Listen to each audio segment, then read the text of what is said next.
So for 2, 1 and 1, 2, I'll get 2, 2. So this 2, 2 again we need to have, so again a dotted loop like 1, 1. So this is actually, yeah, these are loops with the dotted lines to represent that they were not already in the relation. We had to draw this. Now after that, look over here. So we have a path from 1 to 2, 2 to 3, 3 to 4. That is, we have a path from 1 to 4, but we don't have an edge over here. So this edge is missing. So for that, we will take R3. Why are we taking R3? Because to create this new pair, we need to use this R2 pair. So let's look over here.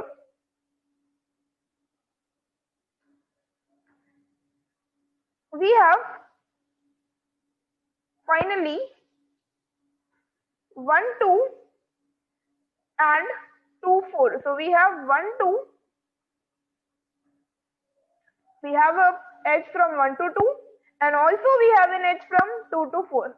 So if we have an edge from 1 to 2, 2 to 4, we will have 1 to 4 also. So in the case of R3, we will have the pair 1, 4.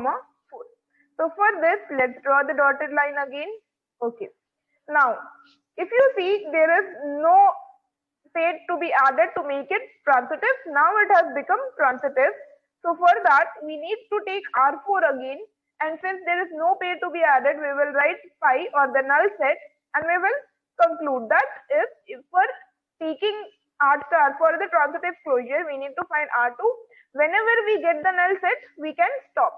So now here I'll just write it over here, but I'll proceed to the next slide. So please make a note of the same. So R star or the transitive closure can be found by R union R square union R cube union R power 4. Whenever we are getting only one, and in the next R power 4, if we get, or any R power set, if we get a null set, that is at the end, if we get a null set, we have to stop there and take the union of all the relations. So over here we will get, so if in the earlier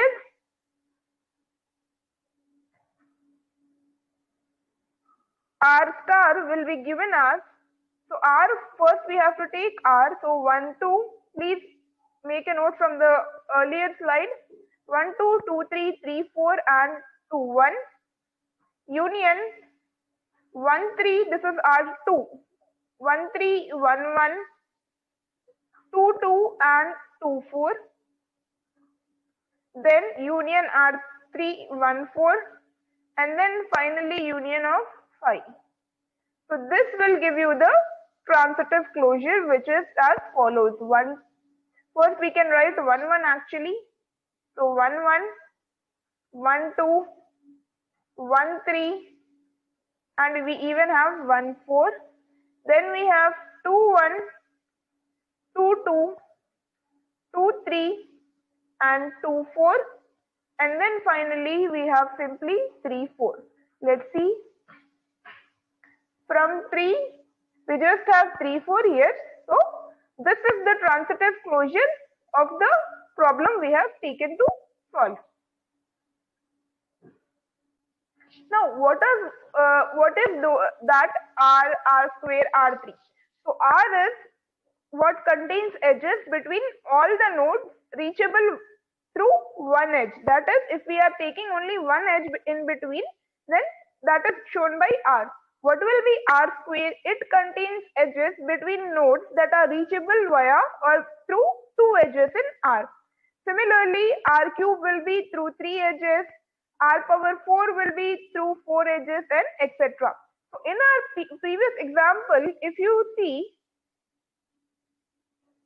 in R3 we had 1, 4. So R3, 1, 4, how did we reach? From 1 to 2, 2 to 3, 3 to 4. That is, from 1 to 4, using the path, we had 3 edges. So we got R1, 4 in R3.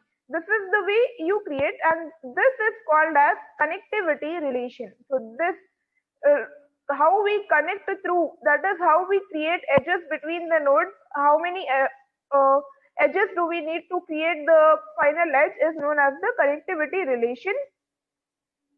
So R star contain edges between nodes that are reachable via any number of edges, that is a path in R. So in that case, R star contains all the edges between nodes A and B when it is a path of at least one between A and B in R. So R star is known as the transitive closure. Now you see that it is not as simple as reflective and symmetric closure, but it takes a bit of effort to create the transitive closure of R. For this reason, we have the algorithm. So before studying the algorithm, so we have seen how to create a transitive closure with digraphs. Now we will see how to create a transitive closure with matrices. So let MR be the 0, 1 matrix of the relation R on a set with n elements. Then the 0, 1 matrix of the transitive closure R star is given as MR star is equal to the matrix of R join the matrix of R square, and we continue till R power m. So it is similar to what you did with the relation R star is equal to R union R square union R cube and so on up to R power n. So the same thing here we are representing with the help of the matrix. So this R will be the nodes reachable with one application of the relation. R square will be nodes applicable with reachable with two applications of the relation, and then n applications of the relation. So we are taking an example. Find the 0, 1 matrix of the transitive closure of the relation R given by MR is given, and we even have a graph. So from 1 to 1 we have 1, then 1, so this will be 1, 2, 3, 1, 2, 3. From 1 to 2 there is no edge, so 0, 1 to 3 we have an edge 1, the same way. Now what we have to do is we have to find MR square. What will be MR square? It will be MR Boolean product MR. So by using the Boolean product, so this is the Boolean product. So if you remember, the Boolean product is similar to the matrix multiplication. So once you perform matrix multiplication on these two, you will get the following matrix. Now again you have to perform MR3, and then finally based on this 3 you will get the transitive closure, or otherwise you can even solve it by the digraph method. Both of them are important. One is by using the digraph method and the other is by using the 0, 1 matrix. For the 0, 1 matrix Boolean product is very, very important. Please refer to the matrices chapter of unit 1 to understand how you perform Boolean product. It is similar to your matrix multiplication. Instead of plus and into, we use the terminology join and meet. That is the difference. Okay.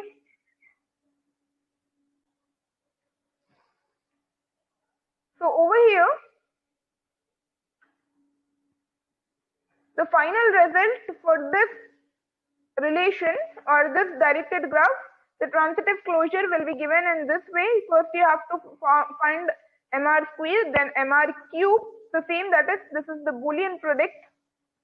The Boolean product symbol is given in this way. So here I am just representing it over here. Yeah. After that, MR star will be the union or the join of all the three. So please solve this. First you have to perform Boolean product, and then at the final step over here, this is the join operation. So after performing the join operation, you will get the following result. It is very, very simple. So I am just displaying the answers results over here.